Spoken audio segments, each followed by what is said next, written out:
मुनव्वर, वैसे तो आप स्टेज पे बहुत परफॉर्म करते हैं जी। है ना, ये तो आपके लिए एक प्लेग्राउंड ही है, लेकिन ये आज पहली बार लॉकअप के स्टेज में आपको कैसा लग रहा है? अच्छा लग रहा है, थोड़ा डिफरेंट है और पहली बार तो नहीं है लॉकअप।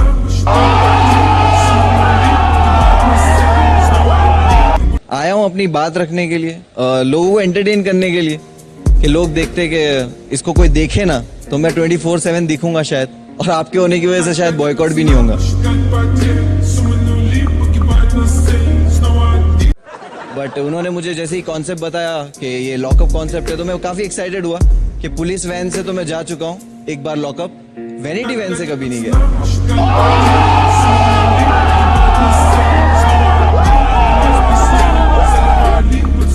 सुनील जी, क्या आप एक दूसरे को जानते हैं? इनको जानता हूँ मैं अच्छी तरह से। अच्छा, अच्छी जी तरह से। मैं भी जानता हूँ। आप भी जानते हैं? जी, टीवी था हमारे। क्या कहना चाहेंगे आप उसके बारे में? जैसे कि हमने अपने गुरुओं से सीखा है, दिल, दिमाग, आंखें, आवाज, नेचर, नियत और कंटेंट हमेशा साफ सुथरा होना चाहिए। कि अगर साफ सुथरा ही सब कुछ बनने लगा तो शायद ऑल्ट बालाजी। इन्होंने तो बता दिया इन्होंने अपने गुरु से क्या सीखा। आप बताएंगे आपके गुरु ने आपको क्या सिखाया? मैंने सड़कों पे सीखा है तो कोई गुरु नहीं था। बहुत बहुत शुक्रिया। बट वो लेकिन दिखता है? हाँ हाँ हाँ, पूरा दिखता है? दिखता है, वो तो दिखना भी चाहिए क्योंकि पूरा 80% हिंदुस्तान सड़कों पे ही है। नहीं, 80% तो दिखता नहीं है। 80% है। नहीं, अभी तो स्वच्छ भारत है। रास्ते पे रहने वालों की बात नहीं कर रहा हूँ, सड़कों से सीखने वालों की बात कर रहा हूँ। मुनव्वर, आप कुछ ही क्षणों पहले कंगना ये कह रहे थे कि इनके 128 कुछ व्यूज आ गए, मिलियन व्यूज होंगे, लाखों व्यूज होंगे, राइट?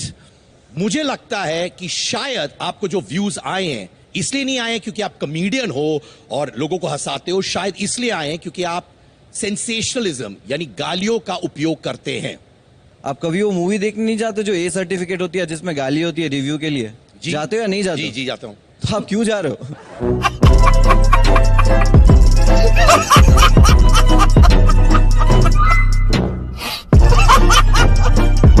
है और there are two kind of comedians.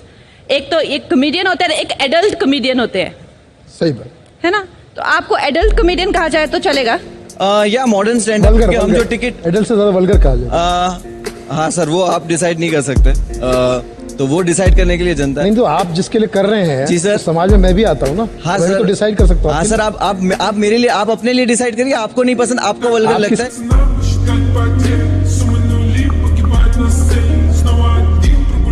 एक प्रश्न पूछे। कहा जाता है dog bites man, no news, man bites dog, big news. Suddenly हर आदमी देखने लगता है। मैं आपसे ये जानना चाहता हूँ कि जब तक कोई इंसल्टेड नहीं होगा क्या तब तक कॉमेडी नहीं होती है? क्या आज की डेट में मशहूर कॉमेडी का क्या ये सिस्टम है क्या? 10 साल पहले भी ये सब होता था। 10 साल पहले भी इस तरह के जोक बनते थे। अगर ट्विटर और ओपिनियन उस वक्त उतने स्ट्रांग होते ना तो ये लोग भी कहीं ना कहीं फंसे होते उस वक्त। निकल लौड़े, पहली फुर्सत में निकल। आपको कॉमेडी का किंग कहते हैं, तो आपको हक है कि आप कंगना जी के भी खिलाफ बोलें, आपको हक है आप हमारे भी खिलाफ बोलें, लेकिन हम अगर कुछ बोलें कुछ तो आप कहते हैं फ्रीडम ऑफ स्पीच पे असॉल्ट है। ये तो बड़ा विरोधाभास वाली बात है। सर मैंने आज तक ऐसे नहीं कहा कि फ्रीडम ऑफ स्पीच ये है और आप लोग मेरे पे इस तरह के आरोप क्यों लगा रहे हो। मैंने आज तक नहीं बोला है। जिन्होंने मुझ पे केस करा उनका भी नाम मैंने कभी नहीं लिया। तो पहली बात ये कि बिल्कुल एक लॉ है, अगर आपको कुछ ऑफेंड करती है तो इसके लिए लॉ है। आप जाइए कोर्ट में, ये वो। आप किसी को मारने की धमकी मत दीजिए ईमेल पे, आप मेरे को धमकियां मत दीजिए मेल पे, कमेंट में, सेक्शन में, इसमें उसमें। मेरे शोज कैंसिल मत कराइए ऑर्गेनाइजर को कॉल करके कि तेरा सेट हम जला देंगे, तेरा ऑडिटोरियम जला देंगे। उससे प्रॉब्लम है सर, एफआईआर से प्रॉब्लम नहीं है सर।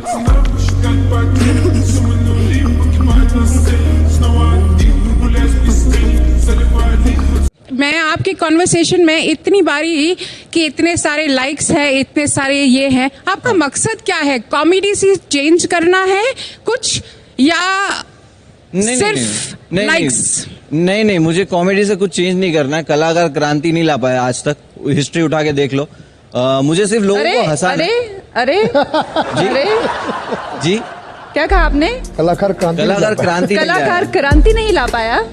मैं मेरे दिमाग में अगर यहाँ पे सजाए मौत होती तो शायद इनको दे दी जाती। अरे मैं वही बोल रहा हूँ, क्रांति लाने वाला कलाकार क्रांति ला सकते हैं, कलाकार क्रांति ही लाते हैं। कला का मकसद ही ये होता है, चाहे वो नारी सशक्तिकरण हो, चाहे जब बेइज्जती। मुझे सिर्फ यही कहना है कि इन्हीं पर किन केस होते हैं। 25 साल से हम लोग कर रहे हैं। मैंने मुख्यमंत्री साहब के सामने भी किया है, मैंने बच्चन साहब के सामने भी किया, उन्हीं की नकल की, उन्हीं की बातें की, मुझे अप्रिशिएशन मिला, तालियां मिली। इनको जेल क्यों मिल जाती है? अमिताभ बच्चन सर के भक्त नहीं थे ना, इसलिए।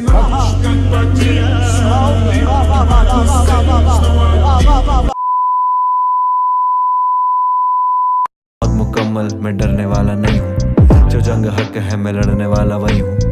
तालियों से जब तक भरना दूंगा स्टेडियम, कसम खुदा की मैं मरने वाला नहीं हूँ।